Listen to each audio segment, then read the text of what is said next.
Selamat pagi menjelang siang. Kembali kita pada pertemuan mata pelajaran pemeliharaan kelistrikan kendaraan ringan, yaitu lanjutan daripada perawatan berkala sistem kelistrikan. Pada pertemuan sebelumnya kita sudah memulai perkenalan tentang kelistrikan kendaraan ringan. Nah, untuk pelajaran kita hari ini, supaya lebih bisa kamu kuasai atau kau pahami, sekaligus sebaiknya kamu buka juga buku paketmu, yaitu buku paket pemeliharaan kendaraan ringan pada halaman 9 sampai dengan halaman 16. Nah, itulah yang materi yang akan kita bahas pada pertemuan ini, yaitu materi daripada lanjutannya antara lain perawatan berkala pada sistem kelistrikan pada komponen-komponen daripada kendaraan kelistrikan. Nah, di mana bagian-bagian perawatan tersebut atau komponen-komponen yang perlu menerima perawatan antara lain: satu, perhatikan di bukumu adalah perawatan berkala pada baterai atau aki mobil. Nah, kalau kita berbicara tentang baterai sebagai sumber atau fungsi utamanya sebagai sumber utama listrik pada kendaraan ringan yang sebagai pensuplai arus listrik. Nah, perlu dia perawatan yang tujuannya apa? Tujuan daripada perawatan yang dilakukan pada baterai yaitu salah satunya adalah untuk memperpanjang umur daripada baterai. Nah, apa-apa saja yang dilakukan pada perawatan daripada baterai tersebut? Perawatan yang dilakukan pada baterai antara lain: satu, memeriksa, mengukur, dan juga mengganti air baterai. Kalau kita mengukur air baterai yang sesuai dengan kondisi dengan menggunakan alat ukur hidrometer, yaitu berat jenis air baterai harus sesuai dengan spesifikasi, sesuai yang data yang ada dalam tabel ini. Yang kedua adalah pemeriksaan tegangan baterai, yaitu sesuai dengan alat ukur mikrometer atau multitester, analog ataupun digital boleh. Nah, sesuai dengan spesifikasi daripada baterai yang bagus, maka perhatikan pada tabel. Salah satu contoh baterai yang layak dan masih bagus, yaitu dinyatakan berat jenis air baterai adalah 1,260 sampai dengan 1,2880 biji atau berat jenis, maka masih bagus dan layak digunakan dan juga menyimpan arus listrik.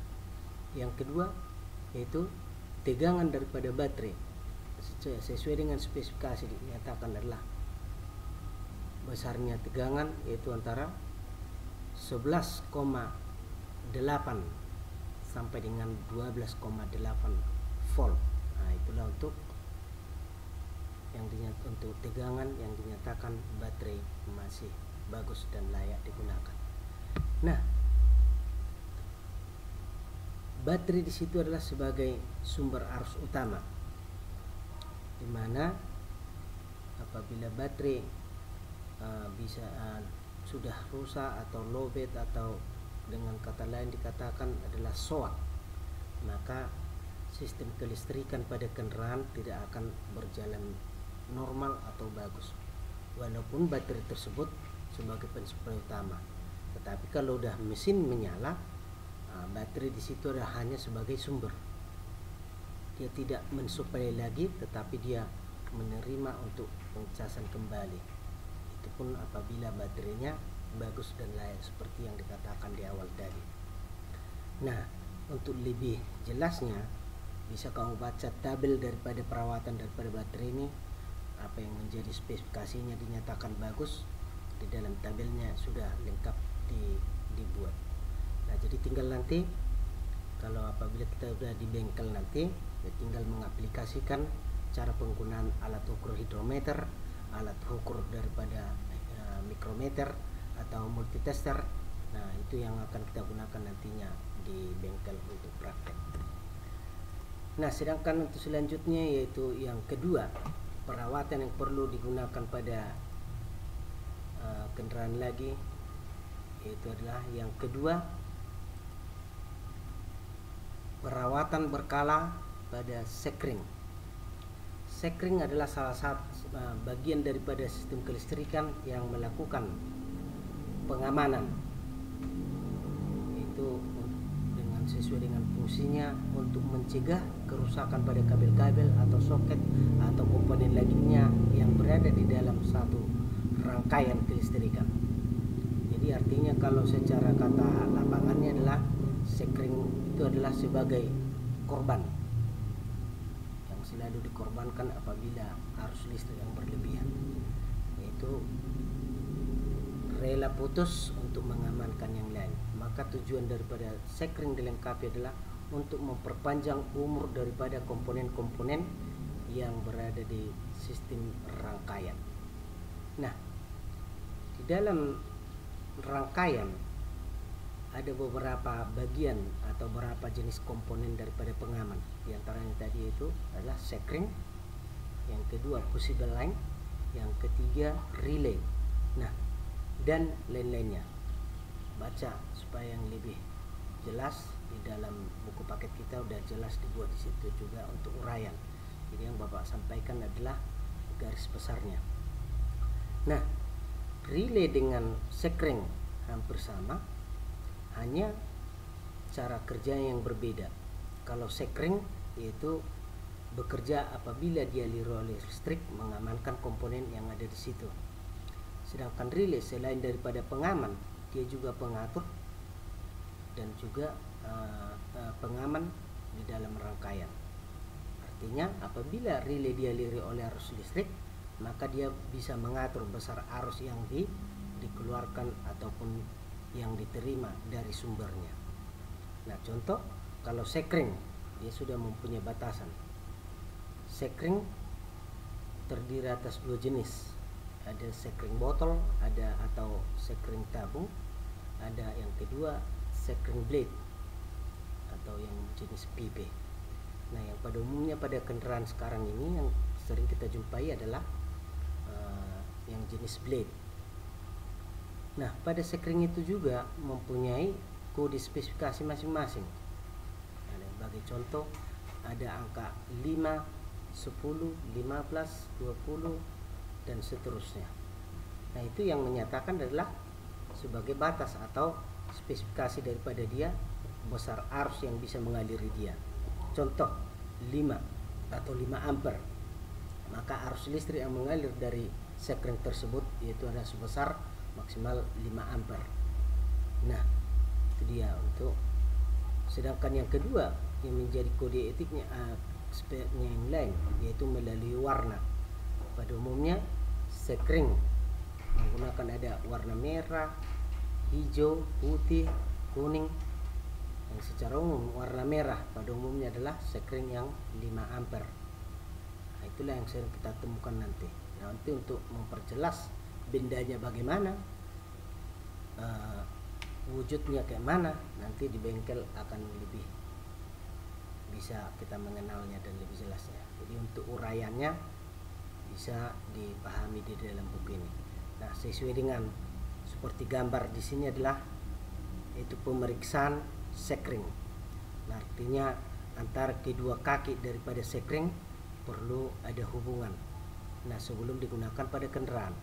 Nah, untuk mengukurnya apa yang kita gunakan? Nah, itu adalah tetap multitester dengan menggunakan probe positif dengan probe negatif. Nah, itulah yang dimaksud dengan sekring.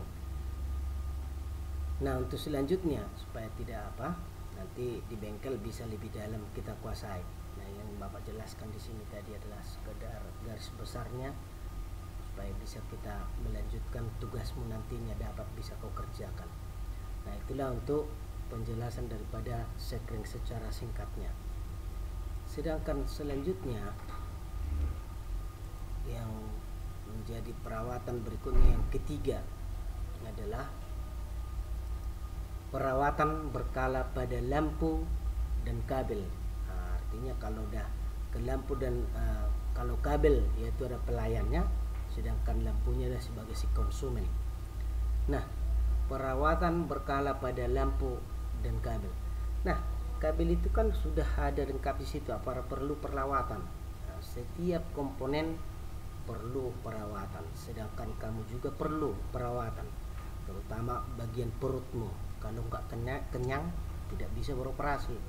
Nah, sama seperti itu. Nah, lampunya pun kalau tidak dijaga ya perlu dijaga supaya mempunyai umur yang lebih panjang. Nah, perhatikan di dalam gambar. Nah, di dalam gambar ini sebuah atau satu hanya rangkaian sederhana yang menggunakan baterai, kabel, bola lampu, sedang dengan saklar. Nah, alat yang digunakan untuk melakukan pemeriksaan adalah, nah ini dia sesuai dengan gambar, adalah multitester. Multitester yang digunakan di sini adalah multitester digital. Nah, nanti kalau di bengkel kita nanti bisa dapat yang analog atau yang manual, sama hasilnya yang berbeda. Kalau di analog manual menggunakan jarum kita mencari hasilnya, sedangkan digital sudah dimunculkan langsung secara otomatis oleh alat ukur tersebut berapa hasil yang diukur dia. Nah, itu aja perbedaannya. Kalau hasil cara penggunaan atau fungsinya sama, yaitu untuk mengukur besarnya arus listrik, besarnya tegangan listrik, dan besarnya tahanan listrik. Nah, itu fungsi daripada, maka dikatakan multi, lebih dari satu fungsi untuk penggunaannya. Nah, di mana situ di perawatan daripada kabel dan lampu ini sebagai komponen utama di dalam kelistrikan kendaraan ringan. Kalau kita berbicara dengan kelistrikan, terutama di kendaraan, adalah jelas untuk mensuplai atau mempekerjakan lampu, mempekerjakan contohnya di kendaraan lain sebagai tambahan aksesorisnya adalah wiper atau penghapus kaca, power windownya atau pintunya bisa membuka, kacanya bisa dibuka otomatis tanpa manual lagi. Nah, itu seluruhnya adalah gerakan daripada kelistrikan, dan juga dilengkapinya ada tetap kabel sebagai penghubung atau penghantar arus listrik. Nah, di sini dikatakan kabel merupakan komponen pada sistem kelistrikan yang menghubungkan antara satu komponen dengan komponen yang lainnya. Nah, apa yang perlu dirawat pada kabel? Nah, perlu kabel tersebut ya harus kita hindarkan dari tempat-tempat yang terjepit. Artinya apa? Supaya dia bebas dari tekanan. Nah, akibat tekanan tersebut akan mengakibatkan panas yang berlebihan. Nah, apabila kabel mendapatkan panas yang berlebihan, maka umur penggunaannya akan lebih pendek. Jadi kalau ruang dia lebih bebas untuk menghantarkan arus, maka umur dia akan lebih panjang. Nah, itulah perlu perawatan pada kabel. Nah, sedangkan untuk bola lampu jelas harus lebih teliti lagi untuk perawatannya. Bola lampu, nah itu tadi, bola lampu bisa kita gunakan dengan pada waktu kurang dari 10 jam sudah bisa juga putus. Lebih dari 10 jam bisa juga tidak putus, tergantung keperawatan tadi. Nah, apa yang perlu? Nah, itu secara berkaitan tadi. Nah, contohnya bola lampu mempunyai umur, kalau kita kasih contohnya arus, dia membutuhkan arus 5 ampere, 1 ampere 5 watt. Nah, itu yang dibutuhkan dia. Sedangkan baterai sesuai dengan spek sebelumnya kita bicarakan adalah baterai itu adalah mencapai 12 volt 70 ampere. Sedangkan yang dibutuhkan bola lampu hanya 2 ampere sudah. Nah, kalau secara keseluruhan baterai mensuplai arus ke baterai, menyala tidak bola lampunya? Menyala. Tetapi artinya kalau kita bandingkan, kalau kita porsi kita makan 3 kali sehari makan, maka amanlah untuk perawatan daripada perut kita. Nah, kalau contoh umpamanya diberikan kita makan 6 kali sehari, apa yang terjadi? Kemungkinan bisa hidup dalam waktu 3 hari. Hari keempatnya ya bisalah kamu ketahui apa yang terjadi. Ya seperti itu juga pada bola lampu. Di speknya dinyatakan bahwa dia membutuhkan arus yaitu 2 ampere 5 watt, atau kalau kita bandingkan ke ampernya dia ke arusnya, arus dia dibutuhkan dia hanya 2 ampere. Tegangan berarti kalau kita bandingkan nanti mencari merubah watt terhadap tegangan atau volt, nanti kita kembali ke rumus sebelumnya yaitu hukum Ohm. Nanti boleh dicari, tapi ya kita masih di dalam perawatannya ini masih. Nah, untuk itu sama seperti itu.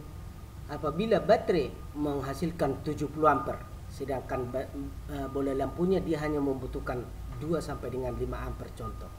Nah, kalau kita dikasih di drop 70 ampere, ya kemungkinan bola lampunya bisa nyala, bisa, tetapi dengan waktu sesaat. Mungkin 3 jam dia menerima arus sebesar itu, mungkin 4 jam kemudian sudah putus.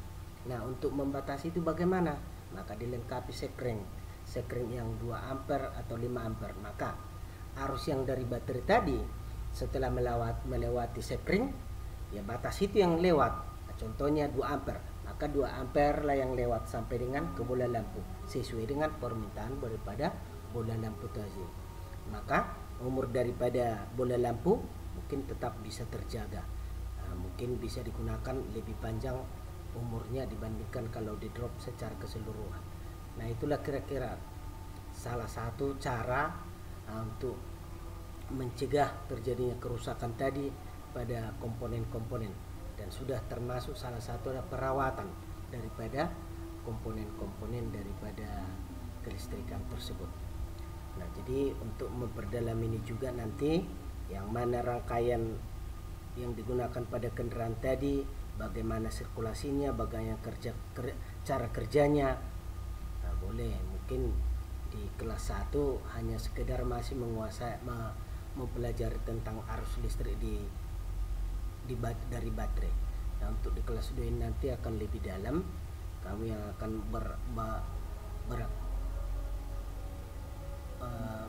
melaksanakan atau memeriksa dan lain sebagainya, langsung bertemu langsung, bereaksi langsung, menghasilkan atau menghubungkan arus listrik yang dari baterai tadi.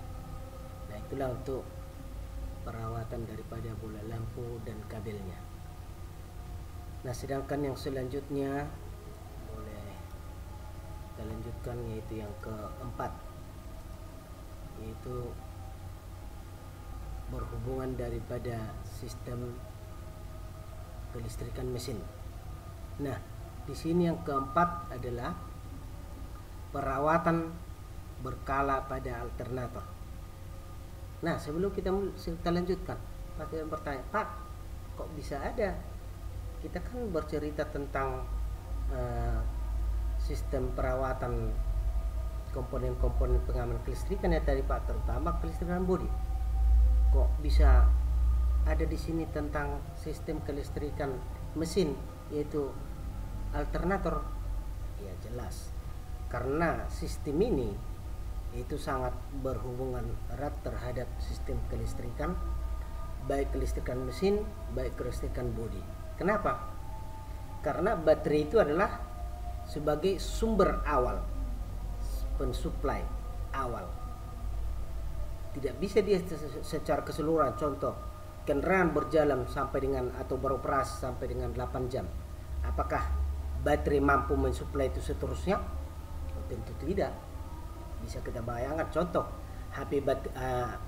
baterai daripada HP-mu aja dalam 1 hari itu contohnya kau gunakan dalam waktu 4 jam, sudah lowbat, sudah kurang. Karena yang pensuplai utama arus ke situ adalah baterai. Nah, sedangkan kendaraan itu besar sekali beroperasi, baik di kelistrikannya untuk mesin, untuk kelistrikan bodinya, untuk kelistrikan penerangannya, belum lagi ke aksesoris jadi besar. Jadi kalau hanya baterai yang digunakan sebagai pensuplai utama, jelas paling hanya 2 jam sudah tewas baterainya. Nah, jadi untuk selanjutnya supaya dia bekerja maksimal, bisa bekerja bagus, ya perlu perawatan pada baterai tersebut dan perlu memberikan makan ulang dia. Nah, namanya isi ulang. Nah, HP-mu pun seperti itu juga. Kalau nggak kau cas, maka tidak akan bisa kau gunakan lagi. Nah, sama seperti itu juga. Kalau baterai di kendaraan tidak dicas, ya mungkin tidak akan bisa digunakan lagi. Baterainya akan mengalami soak. Nah, supaya tidak terjadi seperti itu, maka lakukan perawatan berkala juga pada baterai, yaitu dengan merawat atau memperhatikan pada sistem pengisian atau charging system.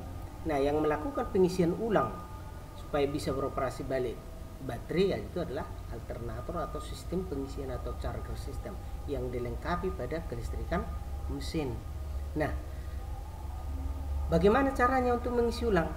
Nah, caranya adalah pada saat mesin sudah beroperasi atau sudah hidup, baterai di sana tidak lagi sebagai pensuplai utama, melainkan dia menjadi disuplai atau diisi. Yang menjadi pensuplai utama adalah sistem pengisian ini, baik keseluruhan, mau ke sistem kelistrikan mesin, kelistrikan aksesoris, kelistrikan bodi. Yang mensuplainya adalah sistem pengisian melalui alternator. Nah, inilah dia sesuai dengan gambar di sini. Maka baterai di situ sudah tenang, duduk secara apa ya, kalau kita bilang duduk manis. Dia hanya menyatakan pada sistem pengisian, halo sistem pengisian, saya sudah agak lapar ini, tolong diisi, tolong dikasih saya makan. Nah, seperti itulah kira-kira antara komunikasinya. Maka pada saat mesin sudah menyala, sudah hidup, maka baterai akan terisi kembali atau diisi ulang supaya dapat digunakan kembali. Nah, itulah kira-kira penjelasan secara singkat untuk perawatan daripada komponen utama daripada sistem kelistrikan yang ada pada kendaraan. Nah, yang lebih jelas dan yang lebih akuratnya nanti kalau udah bisa kita di bengkel, nanti sama-sama mengulas kembali. Nah, kalau udah di bengkel, jangan lagi sungkan-sungkan bertanya, jangan pura-pura sudah mengetahui. Nah, untuk itu boleh bertanya apa ini, di situ dia baru kita enak memberikan penjelasan, informasi dan lain sebagainya. Nah, itulah dulu untuk pertemuan kita kali ini, untuk penjelasan daripada, inilah penjelasan terakhir untuk KD ini. Untuk KD pertama sudah selesai, ini penjelasan terakhir. Untuk pertemuan berikutnya kita nanti sudah masuk ke KD 2. Untuk itu yang di KD 1 untuk perawatan ini ada beberapa tugas di dalam buku itu, tapi untuk kali ini pertemuan ini hanya satu saya buat tugas. Nanti kalau udah masuk di bengkel akan Bapak arahkan kembali. Nah, jadi tugasmu untuk pertemuan ini hanya lihat di bukumu, atau juga ada di link daripada aplikasi ini sudah saya masukkan link tugas. Nah, supaya kalau kurang jelas boleh buka bukumu, buku PKKR halaman 16, tugasmu yang sana. Nah, tugasnya kerjakan di dalam buku terlebih dahulu, buku catatan, baru kirim, fotokan tugasnya, masukkan ke drive sesuai dengan tutorial yang dibagikan oleh Pak Hotman. Simpan dulu ke drive dulu, baru ambil dari drive, masukkan ke aplikasi link tugas. Jadi ada di aplikasi tugasnya, ada juga di buku. Jadi nanti suatu saat nanti diundang anak kami ke sekolah pengumpulan tugas, maka itu akan dikumpulkan nantinya. Jadi itulah pertemuan kita. Selamat belajar. Setelah ini nanti sudah bisa kau buka lagi, yang kau kerjakan adalah tugasmu. Sekian dan terima kasih. Itulah untuk pertemuan kita di pertemuan ini, penjelasan daripada perawatan sistem kelistrikan. Ya, kalau kurang jelas penyampaian atau penjelasan Bapak ini boleh ditanya lagi di aplikasi, yaitu di diskusi, di kolom diskusi, ada di situ chat diskusi, boleh di sana bertanya apa mau ditanyakan. Nah, itulah untuk penjelasannya. Sekian dan terima kasih, sampai bertemu kembali pada pertemuan berikutnya. Salam sehat selalu, tetap di rumah. Sebelum ada pengumuman atau pemberitahuan datang ke sekolah. Terima kasih.